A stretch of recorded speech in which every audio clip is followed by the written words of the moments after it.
আসসালামু আলাইকুম, মীর তৌফিক হোসেন স্বাগত জানাচ্ছি এনটিভির সন্ধ্যার খবরে। ক্রাউন সিমেন্ট শিরোনাম দেখছিলেন, এবার বলছি পুরো খবর। দেশে যেন কোনোভাবেই আর ফ্যাসিবাদ, চরমপন্থা এবং উগ্রপন্থার উত্থান না হয় সে ব্যাপারে নারী সমাজকে সতর্ক এবং সজাগ থাকার আহ্বান জানিয়েছেন বিএনপির ভারপ্রাপ্ত চেয়ারম্যান তারেক রহমান।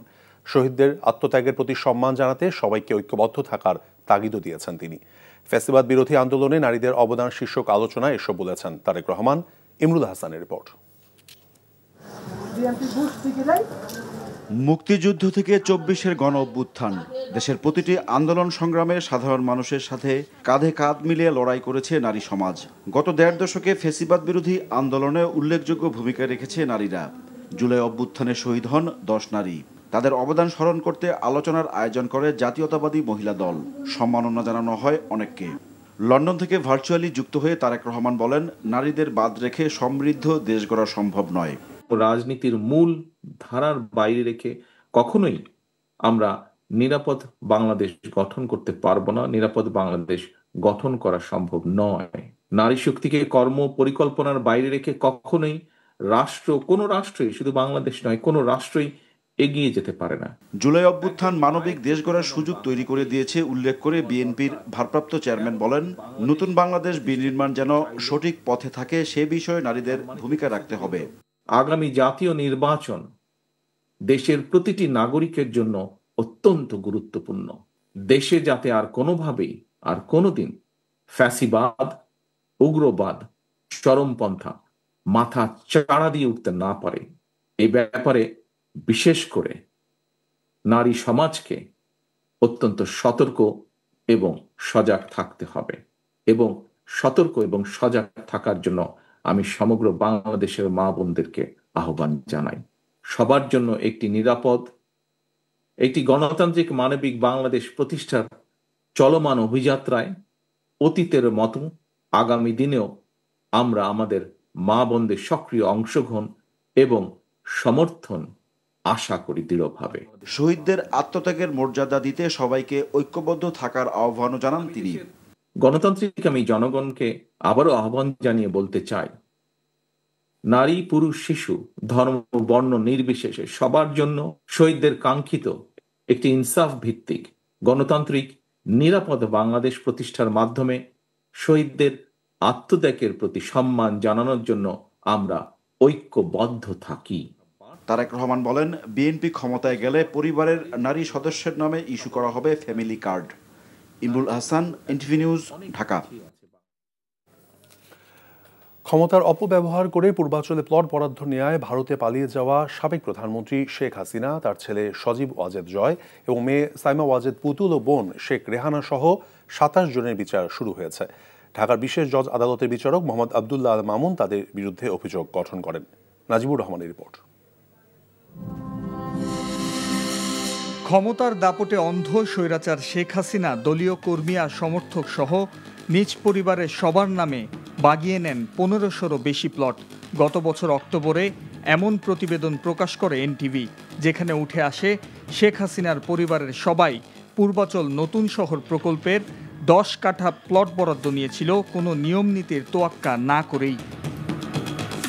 তবে এসব অনিয়মে ছাড় পাচ্ছেন না স্বৈরাচার শেখ হাসিনা।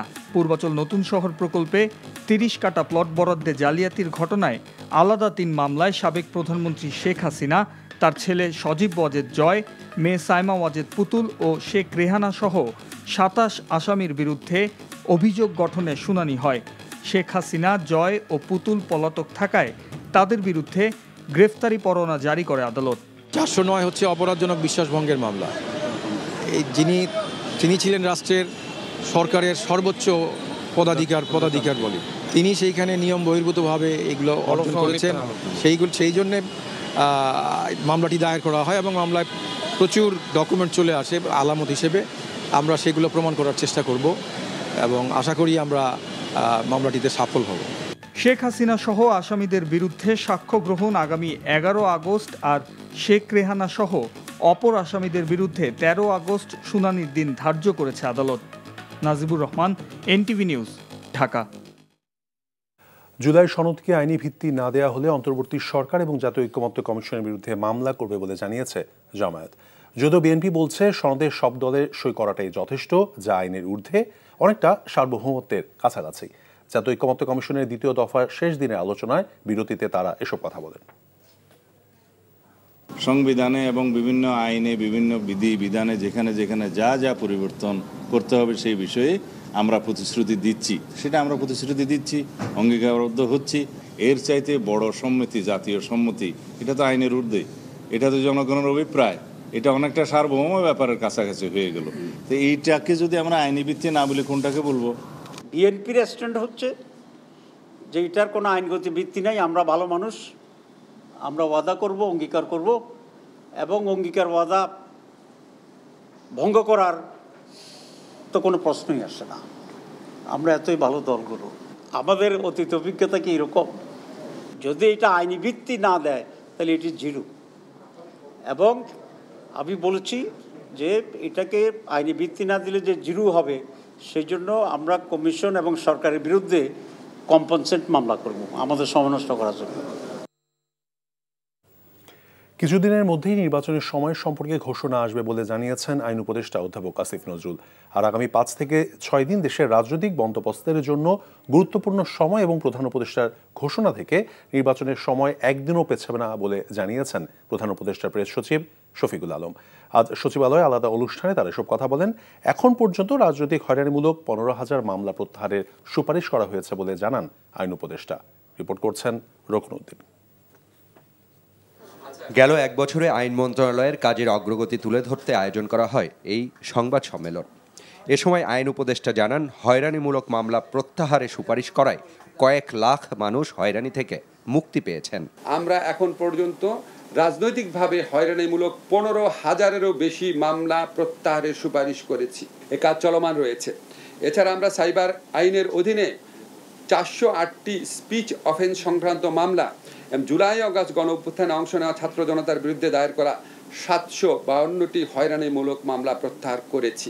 অন্তর্বর্তী সরকারের মেয়াদে অনেক সংস্কার হলেও 2টি ঘটনাকে দুর্ভাগ্যজনক বলে জানান আইন উপদেষ্টা। আমলে সবচেয়ে দুর্ভাগ্যজনক যে 2টা ঘটনা ঘটেছে, একটা হচ্ছে মিথ্যা মামলা আর মিথ্যা মামলা এবং মামলা হয়তো কারেক্ট, কিন্তু মিথ্যাভাবে লোকজনকে ফাঁসানো, মানে হয়রানিমূলক মিথ্যা মামলা একটা, আর একটা হচ্ছে মব জাস্টিস বা মব সন্ত্রাস আমি বলবো। এতদিন ভোট দিতে পারেননি এমন অনেকের দুঃখ এবার ঘুচবে বলেও জানান তিনি। নির্বাচনের সময় তো জাস্ট ওয়েট করেন, কিছুদিনের মধ্যে ঘোষণা শুনবেন। এর আগে সচিবালয়ে দায়িত্ব পালন করা সাংবাদিকদের সংগঠন বিএসআরএফ আয়োজিত সংলাপে অংশ নেন প্রধান উপদেষ্টার প্রেস সচিব। আগামী 5-6টা দিনে আমরা বুঝবো যে আমরা সামনে কোথায় যাচ্ছি। বাট একটা বিষয় আপনি নিশ্চিত থাকেন, ইলেকশন দেরি হবে না। ইলেকশন প্রফেসর ইউনূস যেই সময় বলেছেন তার থেকে একটা দিন দেরি হবে না। গণমাধ্যম এখন স্বাধীনভাবে কাজ করতে পারছে বলে মনে করেন তিনি। আমাদের প্রত্যেকটা জায়গার, প্রত্যেকটা সেক্টরের মধ্যেই এই দোষর ছিল, এবং যারা এই গভর্নমেন্টকে টিকে রাখার, মানে হাসিনার মতো একটা মনস্টার তৈরি হয়েছে কিভাবে, এদের দ্বারাই তো তৈরি করেছে, তারাই তৈরি করে দিয়েছেন তাকে। হ্যাঁ, আপা আপা বলতে বলতে তো ফেনা ফেলতেন না। বেতন দিতে না পারলে গণমাধ্যম বন্ধ করে দেয়া উচিত বলেও মন্তব্য করেন প্রেস সচিব। যারা যারা এই বেতনগুলো দিতে পারবেন না, আমাদের উচিত ওগুলো বন্ধ করে দেওয়া। রকনউদ্দিন, এনটিভি নিউজ, ঢাকা। জুলাই সনদের দাবিতে শাহবাগের রাস্তা অবরোধ করে আন্দোলন করছে জুলাই যোদ্ধারা। সকালে রাজধানী শাহবাগে জড়ো হন 24-এর গণঅভ্যুত্থানের আন্দোলনকারীরা। জুলাই মাসের শেষ দিন অতিবাহিত হয়ে যাচ্ছে, কিন্তু সনদ এখনও তৈরি না হওয়ায় আহত এবং শহীদ পরিবার আন্দোলনে নেমেছে। এ সময় বিক্ষোভকারীরা বলেন, বারবার এ দাবি তারা জানালেও কোনো অগ্রগতি না হওয়ায় বাধ্য হয়ে তারা আন্দোলনে নেমেছেন। বিভিন্ন ব্যানার এবং প্ল্যাকার্ড, পতাকা নিয়ে স্লোগান দিচ্ছেন তারা। আন্দোলনকারীরা বলছেন, জুলাই সনদ কোনো দাবি নয়, অধিকার। জানান, দাবি আদায় না হওয়া পর্যন্ত কর্মসূচি চলবে। এদিকে অবস্থান কর্মসূচির কারণে শাহবাগে যান চলাচল বন্ধ রয়েছে। নিরাপত্তা জোরদার করতে পুলিশ এবং বিজিবি মোতায়েন করা হয়েছে। এনসিপি বা বিশেষ কোনো রাজনৈতিক দলের প্রতি সেনাবাহিনীর দুর্বলতা নেই, জীবন রক্ষা করাই বাহিনীর প্রধান উদ্দেশ্য বলে মন্তব্য করেন সেনাবাহিনী। জানান, গোপালগঞ্জের জাতীয় নাগরিক পার্টির মহাসমাবেশের হামলায় প্রাণঘাতী অস্ত্রের ব্যবহার করা হয়নি বলেও উল্লেখ করেন তিনি। বিকেলে ঢাকা সেনানিবাসে নিয়মিত আনুষ্ঠানিক সংবাদ সম্মেলনে এই কথা জানান সেনা কর্তৃপক্ষ। এ সময় ব্রিগেডিয়ার জেনারেল নাজিমুদ্দৌলা বলেছেন, পার্বত্য চট্টগ্রামে সন্ত্রাসী সংগঠন কুকি চীনের আধিপত্য কমেছে। বলেন, কুকি চীনের মতো সন্ত্রাসী সংগঠন নিয়ন্ত্রণে সবসময় তৎপর থাকবে সেনাবাহিনী। সাম্প্রতিক দেশের বিভিন্ন এলাকায় মাদক, সন্ত্রাস এবং চাঁদাবাজির বিরুদ্ধে অভিযান চালিয়ে ৫,৫৭৬ জনকে গ্রেফতার করেছে সেনাবাহিনী। এ সময় আইনশৃঙ্খলা রক্ষায় দায়িত্বপ্রাপ্ত সব বাহিনীকে একসঙ্গে কাজ করার আহ্বান জানান কর্নেল মোহাম্মদ শফিকুল ইসলাম।